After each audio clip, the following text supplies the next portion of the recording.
আসসালামু আলাইকুম বন্ধুরা, দেখো আমি ছাদে চলে এসেছি। এটা আমার মিলি ফুলের গাছ। দেখো বৃষ্টির জল পড়তে না পড়তে গাছের চেহারাটা খুব সুন্দর লাগছে। ফুলগুলো তো একদম শেষই হয়ে গিয়েছিল, বদকার হয়ে গিয়েছে। দেখো কি আর বলবো, ঝড়ের দিন গাছটা একদম একতলা ছাদের ধারে ছিল। একতলা ছাদে তো আমাদের প্যারাপিট নেই, তাই গাছটি একটি প্লাস্টিকের বালতিতে পড়েছিল।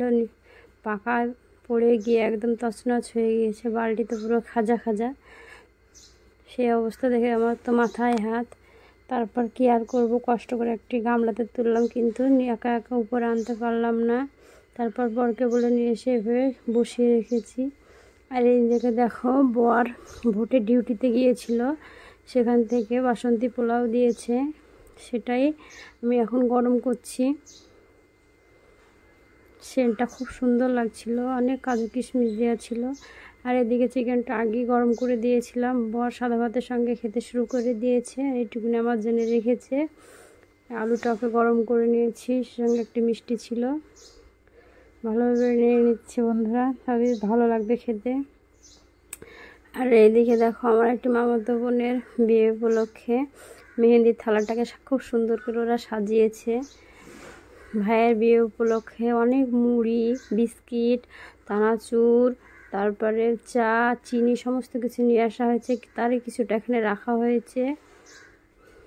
দেখো, ডাবের মুখটাকে আমি খুব জোরে জোরে বাড়ি দিয়ে হেঁটে দিচ্ছি, আর চক দিয়ে ডাক দেওয়া হচ্ছে যাতে পিঁপড়ে টিপড়ে না ওঠে। পিঁপড়ের তো প্রচুর উৎপাত। আর এদিকে চানাচুরের একটা বড় প্যাকেট নেওয়া হয়েছে। দেখো, বিয়ে বলে কথা, প্রচুর মানুষের আসবে, খাওয়া দাওয়া হবে। আর এইদিকেও মিট কেসের ওপর আরও 2টা মুড়ি আছে। তারপর আমি ভালো করে ধুয়ে সবজি কাটতে বসে গিয়েছি। দেখো, ঢেঁড়সগুলোকে আমি কেটেছি, সুন্দর করে কেটে নিলাম। এগুলো আমাদের জমিরই, আর এগুলো পেকে গিয়েছে, সেজন্য বাদ দিয়ে দেওয়া হয়েছে। আর এদিকে মা গরম জল বসিয়ে দিয়েছিল ভাতের জন্যে। তারপর লজনে পাড়তে গিয়েছে, আমি ভাতটাকে দেখছিলাম আর সবজিটা কাটছিলাম। আর ছেলেকে দেখো ঢেঁড়সের এগুলো দিয়েছি, ও কীভাবে খেলছে। বাচ্চাদেরকে এইভাবে খেলার সুযোগ করে দিতে হয়, তাহলে বাচ্চারা একটু মোবাইল থেকে দূরে থাকবে বন্ধুরা। রান্নাবান্না মোটামুটি ডান। তারপর আমি ছেলের জন্যে ভাত নিয়ে বসে গিয়েছি। দেখো, ডাল ভাত আর ডিম ভাজা। আর এদিকে ছেলে নিজের হাতে খাবো বলে হাত ধুয়ে গামছা কীভাবে হাতটা মুছছে।